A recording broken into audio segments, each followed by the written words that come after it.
वर्षा, सातों समुद्र। और आइए आज इसके दूसरे भाग में हम इस पाठ से जुड़े हुए कुछ कठिन शब्दों के अर्थ जानते हैं। तो सबसे पहले शब्द जानेंगे।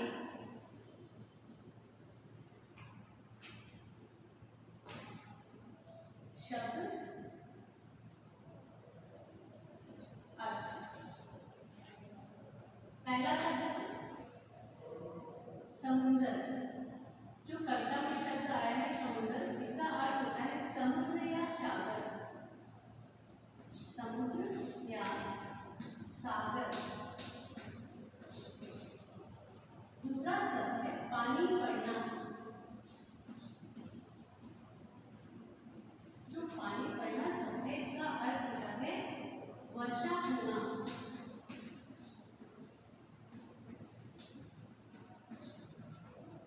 अगला हरेगा। हरेगा का अर्थ क्या होता है? रखना, रखना। अगला शब्द टटोलना। टटोलना शब्द का अर्थ होता है देखना या था लेना। देखना या था लेना। अगला शब्द रोलो।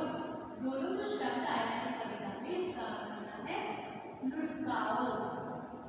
मतलब पैसे को आपने देखा है जो सिक्के होते हैं वे ऐसे नीचे गिरते हैं तो लुढ़कते हुए जाते हैं, तो वही यहाँ पर कह रहा है बच्चा कि नए नए पैसे उसमें से निकालो, लुढ़काओ और जो है गुल्लक से लुढ़का के निकालो और जाओ बाजार से रंग बिरंगा कागज लेकर।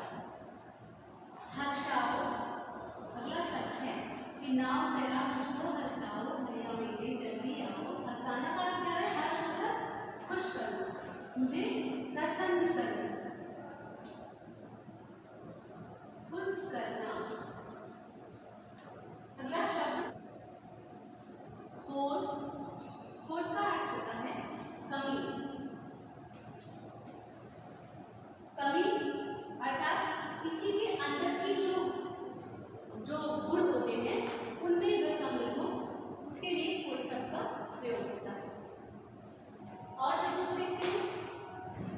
आलस। आलस का अर्थ क्या होता है? आलस्य।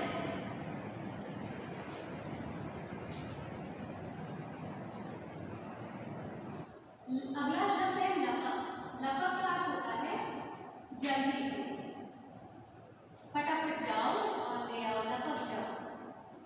तो ये शब्द जितने आपको सिखाए गए हैं उन्हें आपको शब्द अर्थ। आइए अब हम इस पाठ के प्रश्नोत्तर देखते हैं।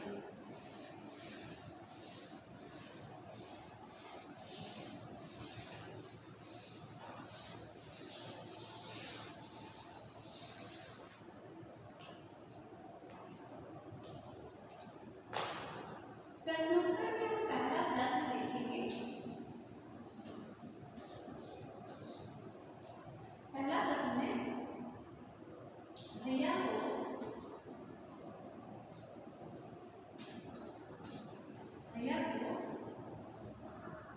किस काम के लिए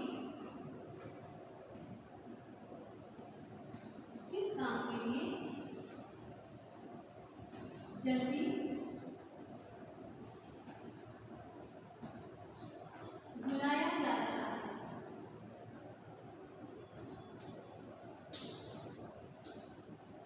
भैया को किस काम के लिए जल्दी बुलाया जा रहा है? चलिए बच्चों जल्दी से बताइए। भैया को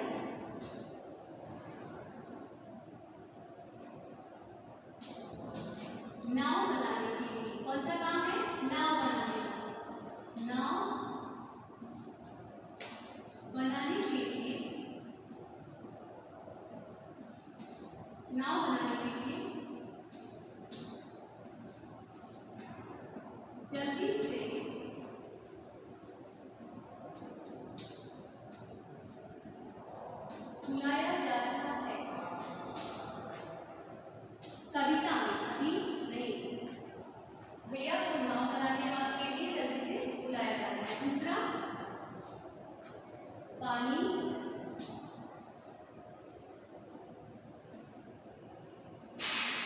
कौन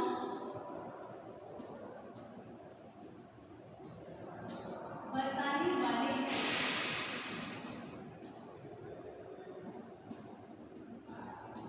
पानी कौन बरसाने वाले हैं? उत्तर, कौन बरसाता है पानी? पानी घर में कौन लाया है? पानी बादल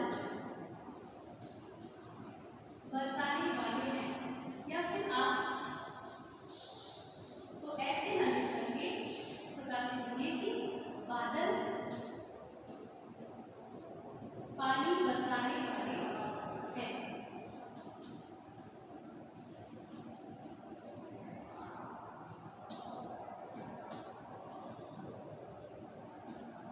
जो बादल है वो पानी बरसाने वाले हैं।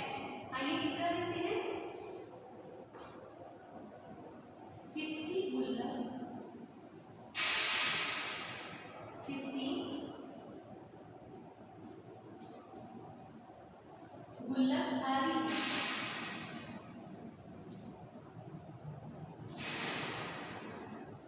किसकी गुल्लक भारी है? उत्तर, हल्की मेरी नैनी पटोलो। कविता में किसकी गुल्लक भारी लगी हुई है? भैया की। गुल्लक गुल्लक गुल्लक भारी अपनी खोलो, हल्की मेरी नहीं पटोलो। तो किसकी गुल्लक भारी है? कविता मेरी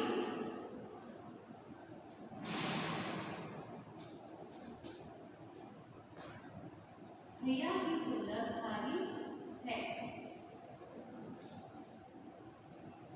गुल्लक आपने देखा है?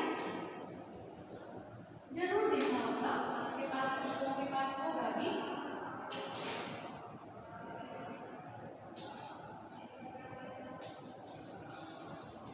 गुल्लक किसकी बनती है? आप ये मुझे अपने वॉइस में भेजकर बताएंगे गुल्लक किस चीज की बनती है। नंबर 4,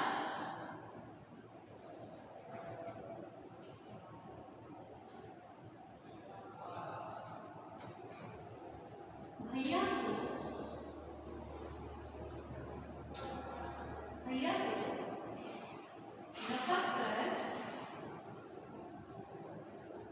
लपक कर कहाँ जाने को कहा जाता है?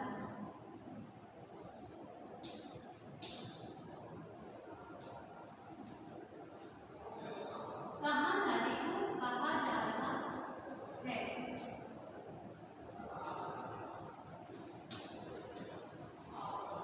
भैया को लपक कर कहाँ जाने को कहा जाता है? तो आइए इसे मिलाकर इसका उत्तर देखते हैं।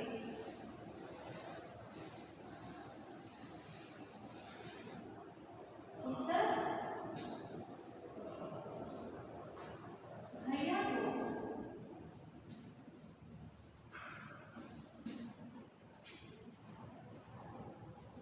लपक कर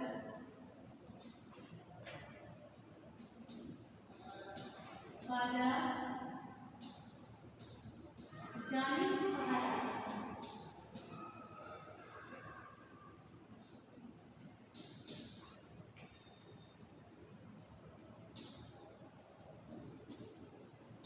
भैया को लपक कर बाजार जाने को कहा जा रहा है। लपक कर का अर्थ मैंने शब्दार्थ में आपको बताया था, क्या होता है? जल्दी से जाना। पांचवा प्रश्न देखेंगे। नाव बनाने के लिए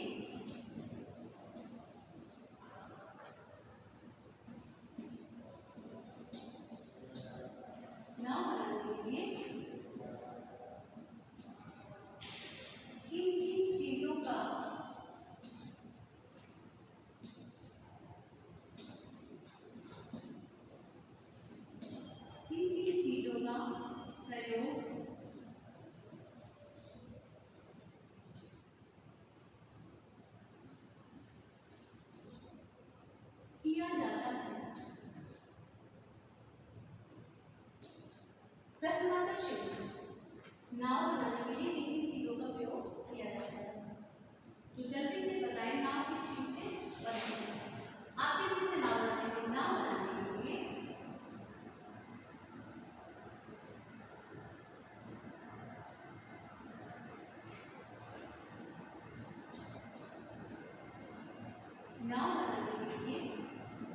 कागज,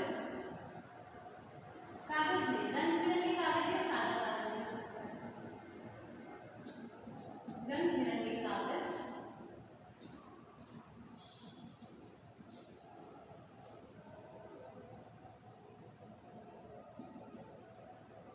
कागज और कैंची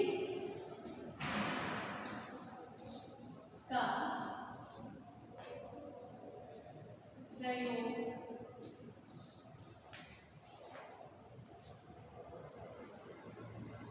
किया जाता है।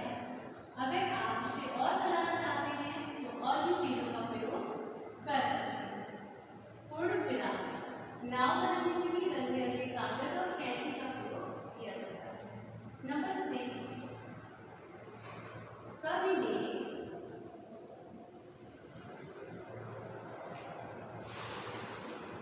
कविता में किस चीज को पूर्ण बताया?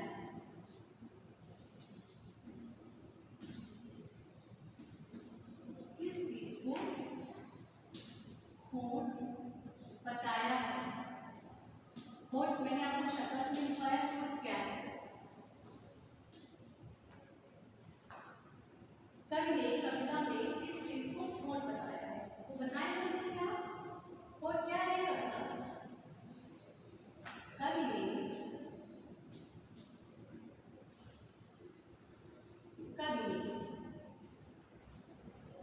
कविता में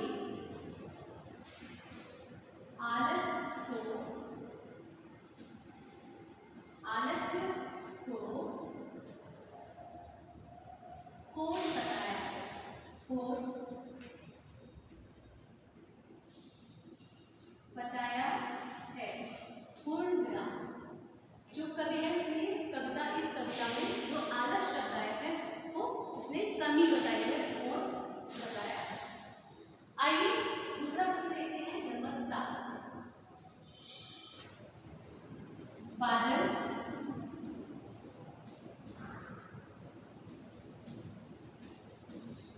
कितने समुद्र का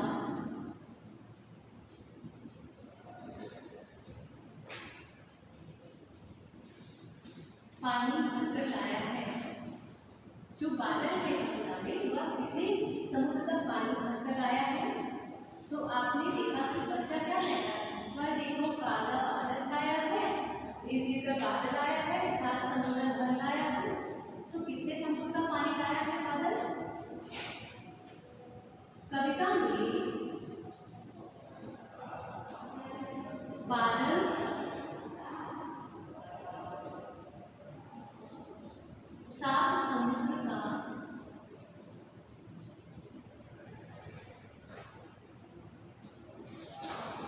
7 समुद्र का पानी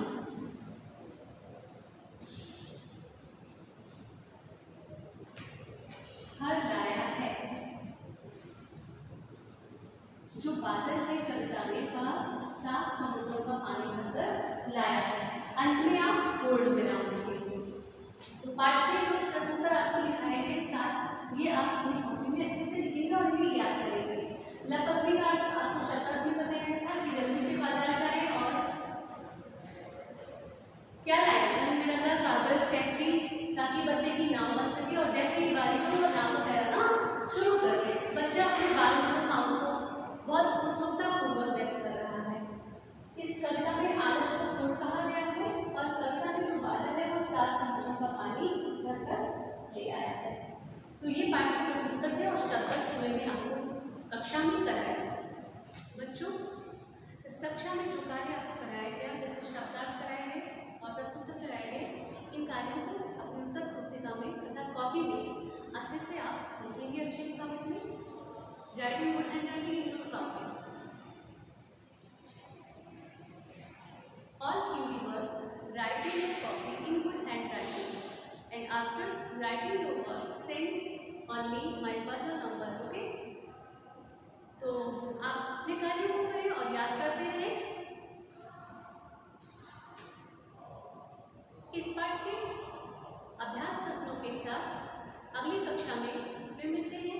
तब तक के लिए आप अपनी हिंदी शिक्षिका को दीजिए विदा। धन्यवाद। बच्चों, आइए पाठ से कुछ अभ्यास प्रश्नों को करते हैं। कविता से क्या कहते मेरे क्या बस का। तो प्रश्न है उससे कि भैया ने क्या बहाना किया और क्यों। तो भैया ने कहा कि मेरे बस का नहीं है, क्योंकि उन्हें आलस्य आ रहा था। किसको? भैया को। वो नाव बनाना नहीं चाहते थे। बूंदों लहरों लड़ती बढ़ती। अब इससे प्रश्न है कि कौन बूंदों और लहरों से लड़ते हुए आगे बढ़ रही है। तो चलिए देखते हैं कौन बूंदों और लहरों से आगे बढ़ रही है। नाव, हमने कविता में पढ़ा था। नाव बूंदों से लड़कर आगे बढ़ रही थी। कविता में कहा गया है कि गुल्लक भारी अपनी खोलो। किसकी गुल्लक भारी है और किसकी गुल्लक हल्की है। तो कविता में हमने पढ़ा था कि भैया की गुल्लक भारी है और मेरी गुल्लक हल्की है। मेरी किसकी? जो कविता में छोटा बच्चा है वो, और जो भैया हैं उसके, जिनसे वह नाव बनाने की जिद कर रहा था, उनकी गुल्लक क्या है? भारी है। आइए अब हम 3 प्रश्नों को कर चुके हैं। आगे बढ़ते हैं और देखते हैं कि इस पाठ में कुछ और भी शब्द आए हैं और उन्हें हम हल करते हैं। आगे है नाव की कहानी। एक बार फिर से कविता पढ़ो। इस कविता में एक नाव के बनने और पानी में सफ़र करने की कहानी छिपी है। मान लो तुम भी वह नाव हो। अब अपनी कहानी सबको सुनाओ। शुरुआत हम कर देते हैं। तो बच्चों, कविता में कवि ने थोड़ी सी शुरुआत कर दी है और आपको उस कहानी को आगे बढ़ाना है। यह कहानी एक नाव की है जो अपनी विवशता, अपनी व्यथा को इसमें कहती है। देखिए उसने अपनी कहानी में क्या बताया है। कहा है कि मैं एक नाव हूँ और मैं कागज़ से बनी हूँ। मुझे एक लड़के ने बनाया है। उसका नाम तो मुझे नहीं पता, पर उसने मुझे बनाकर पानी में बहने के लिए छोड़ दिया है। यह कहानी हम अपने मन से आगे बढ़ाते हुए चलेंगे। तो उसने जब मुझे छोड़ दिया, मैं कूड़े से लड़ती हुई तेज़ वर्षा को बर्दाश्त करते हुए बूंदों में, पानी की धारा में आगे बहती चली जा रही हूँ। आगे चलकर शायद मैं झाड़ियों में फंस जाऊँ या बूंदों से गलकर नष्ट हो जाऊँ। तो यह है मेरी कहानी। बच्चों, आप भी इस प्रकार की कहानी नाव के बारे में अपने मन से भी बना सकते हैं। आप अपने मन से नाव की कोई और भी कहानी गढ़ सकते हैं। तो ऐसे ही शब्दों को लें और कहानियों का निर्माण करें और अपनी क्षमता को विकसित करें। तो बच्चों, इस पाठ में नाव की कहानी के साथ अब इस पाठ को हम ख़त्म करते हैं। धन्यवाद। आपका दिन शुभ हो।